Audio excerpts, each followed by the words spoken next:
Hey guys, Romie here. Please like, comment, subscribe. This is my review for The Real Housewives of Potomac, Season 4, Episode 3. Meme Your Own Business. So the episode, this is going to be quick because this was stupid.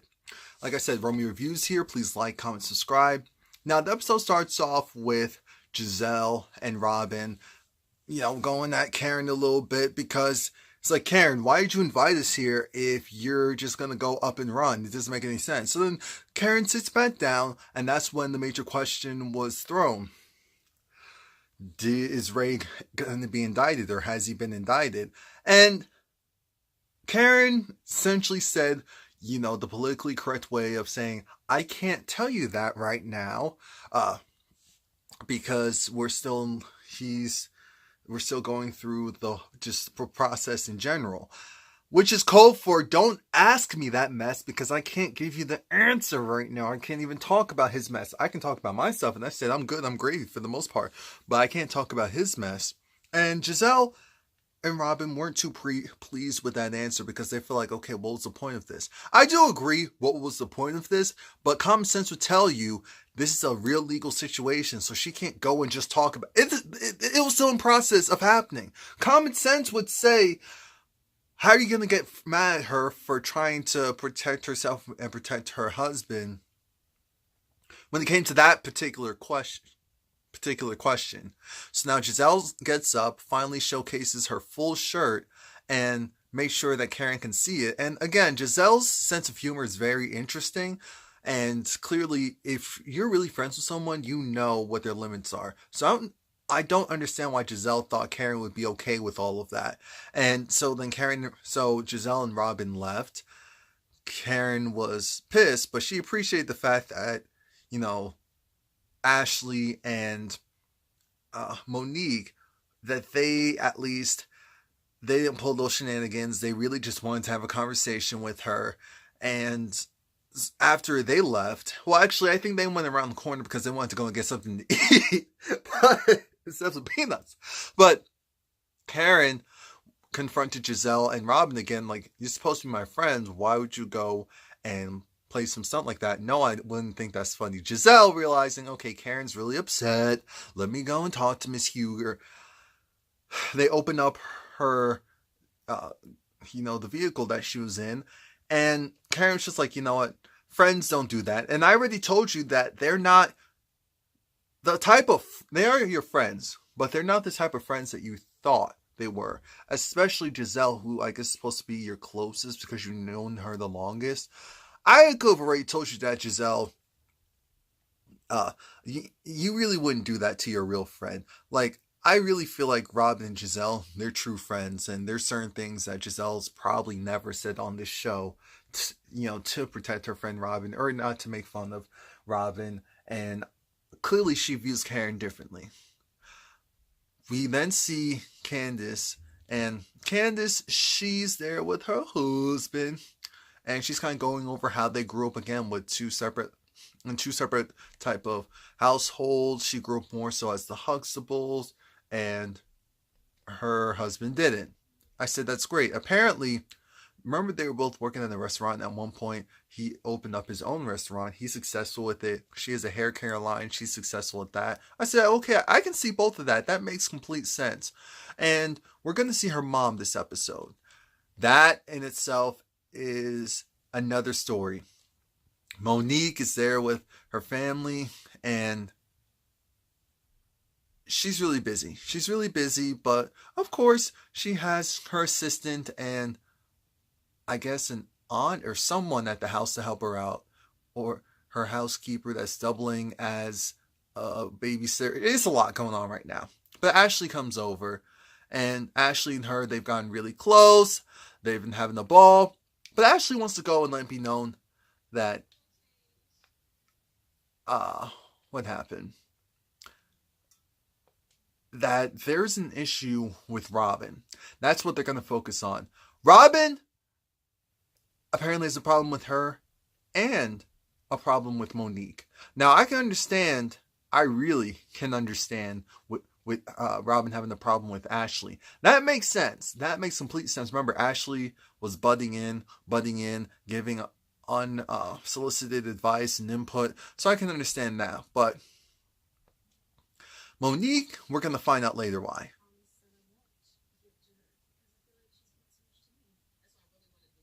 Mm,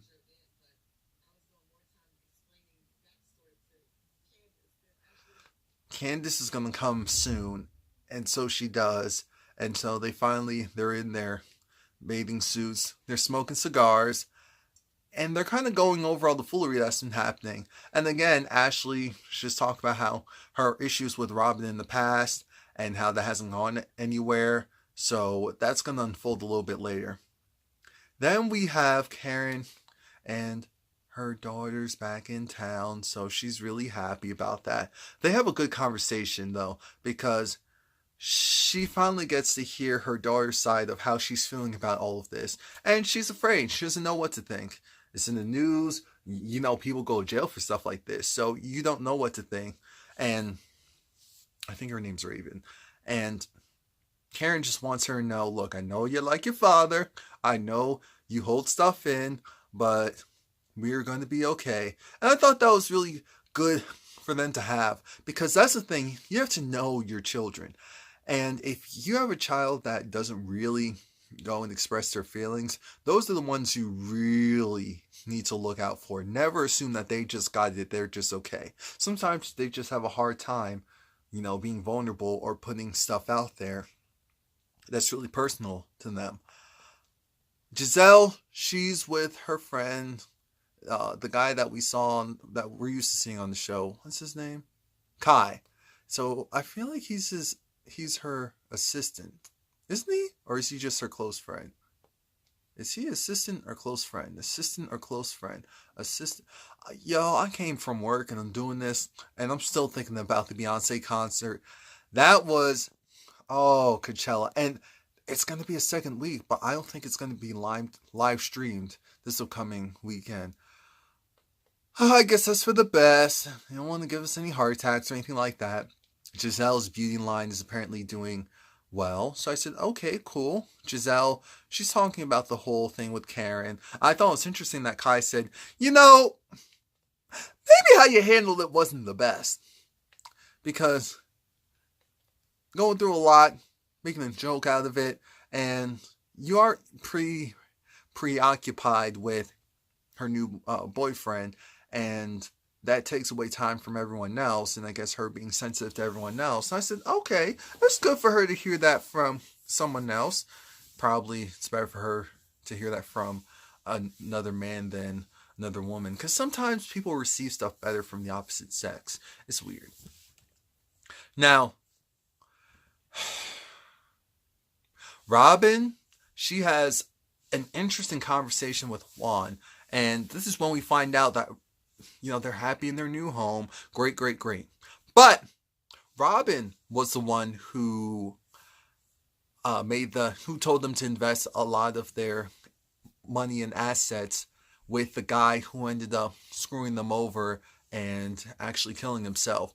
And apparently Juan has never, at least verbally, throw it back in her face and say, that was your fault. Our family was in tatters. He never did that to her. And I honestly think that's maybe why Robyn's so extra, like, okay, it doesn't matter what he's doing type of thing. Doesn't matter if our relationship is just solid or not, because at our lowest, the man has never spurned me, or you know what I'm saying. I really think that's a big part of it. And then there's some people who feel like maybe Juan doesn't, of course he doesn't hold that against her, but it doesn't mean that he still can't feel a certain way about it.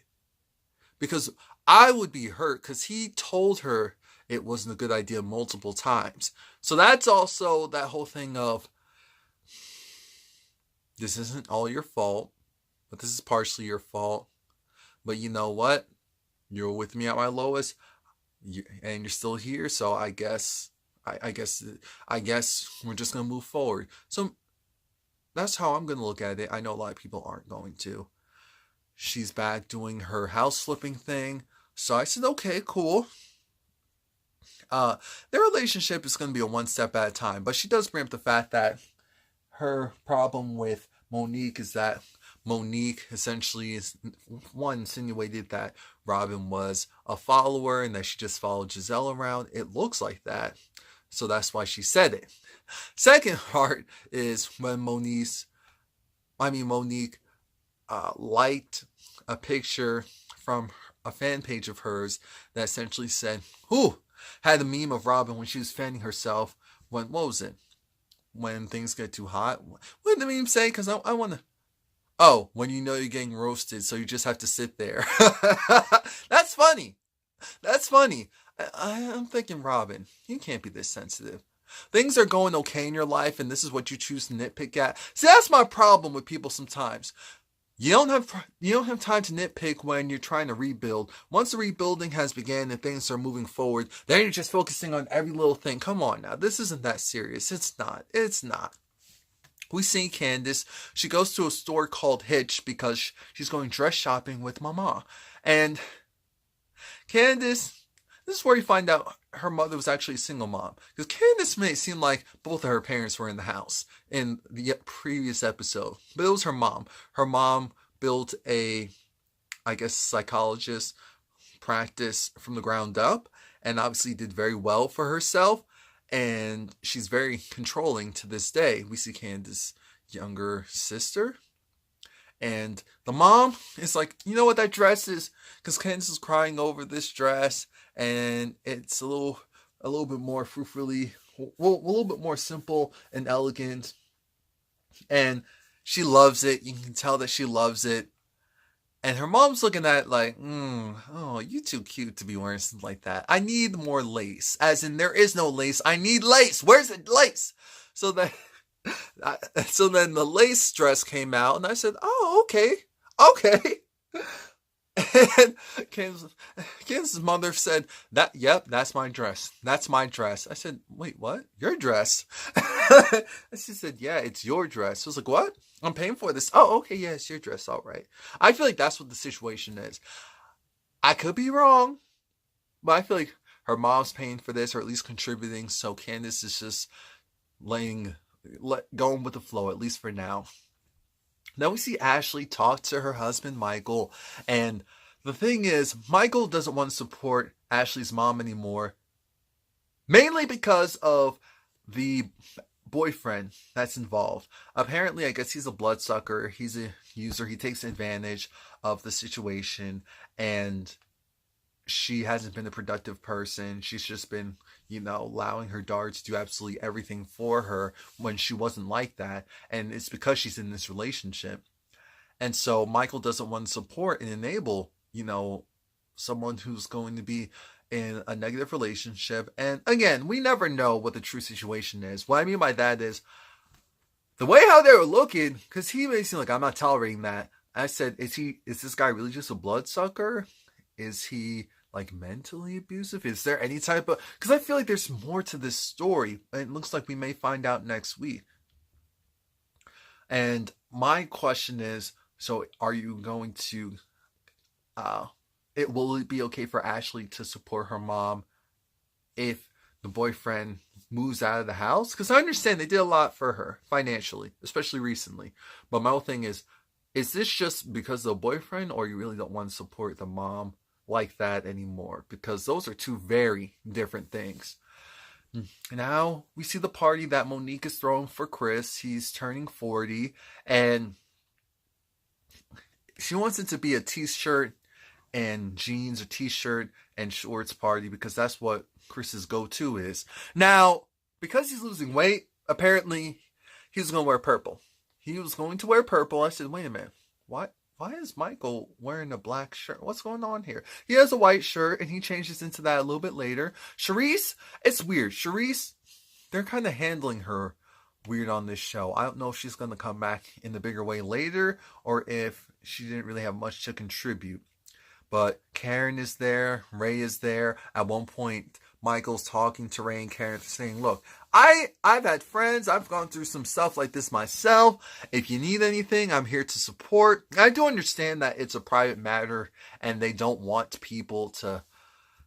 make people in their business. Especially, it's like, Karen really does like Ashley, but I feel like she feels like she can't trust her too much, which means even if Michael could really help them out with like some good lawyers, or this is what you need to do if they ask for this or do for that, I'm sure Karen doesn't want Ashley in all of her private business like that. And definitely not Ray.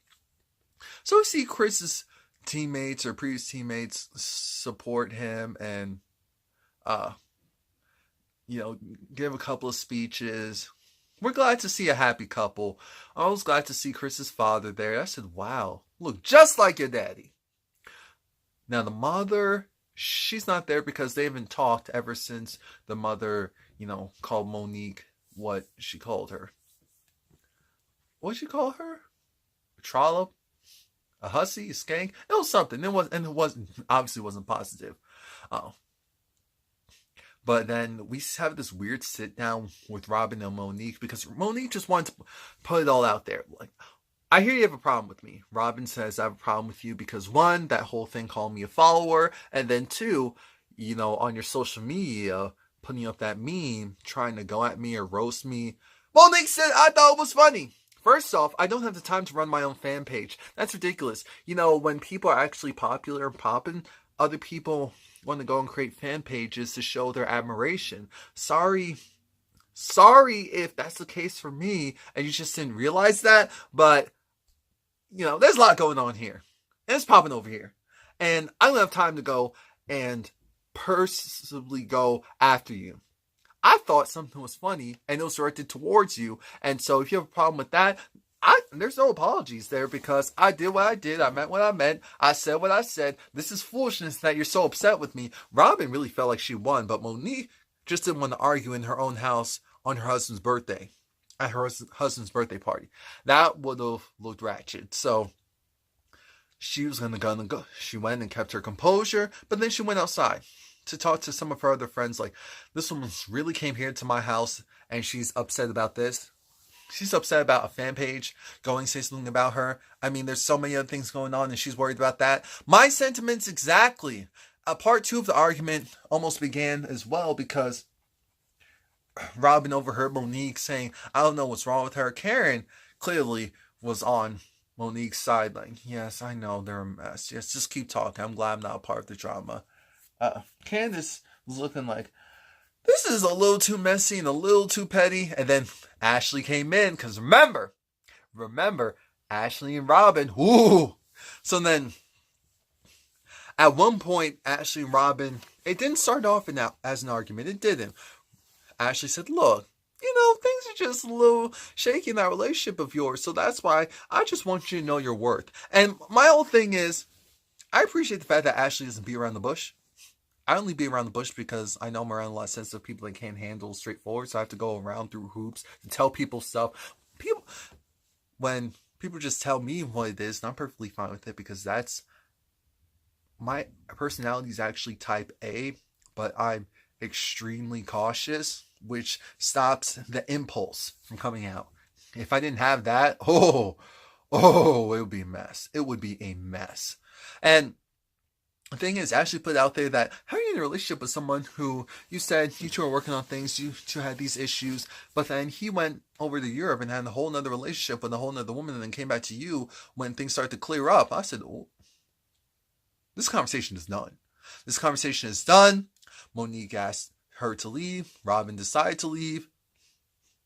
Candace's husband went and decided, because he was a little drunk.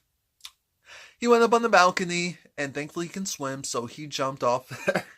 And one of Chris's friends joined him. They were just having a good time. He wasn't white boy wasted. He was just having fun. Let someone have fun. Jesus. So that was it. Please like, comment, subscribe. Next week looks like it's going to be emotional, so we'll see how that goes. Thank you.